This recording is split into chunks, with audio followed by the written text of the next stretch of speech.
Hello மக்களே, இன்றைக்கி என்னோடய குட்டி குஞ்சானுக்கு என்ன லன்ச் பண்ணேன்னு தான் நம்ம பார்க்கலாம். ஃபஸ்ட்டு இந்த ஸ்பூனில் 2 ஸ்பூன் அளவுக்கு அரிசி எடுத்துக்கிட்டேன். 1.5 ஸ்பூன் வந்துட்டு துவரம்பருப்பு எடுத்துக்கிட்டேன். இன்றைக்கி சாருக்கு பருப்பு சாதம் தான். ஸோ நல்லா அதை ஃபஸ்ட்டு வாஷ் பண்ணிக்கலாம். வாஷ் பண்ணி எடுத்துக்கிட்டு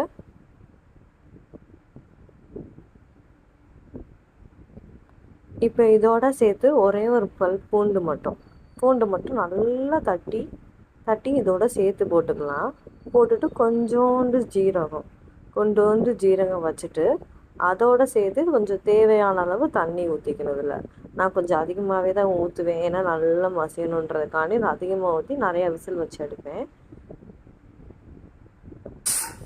அப்புறம் விசில் எவ்வளோ விசில் எனக்கு கணக்கே கிடையாது விசிலுக்கு. அப்புறம் நல்லா மேஷர் வச்சு நல்லா இவனுக்கு ஏற்றாப்புல நல்லா மேஷ் பண்ணி கொஞ்சோண்டு நெய் சேர்த்து சாருக்கு இன்றைக்கி ஊட்டி வச்சாரு. தேங்க்யூ.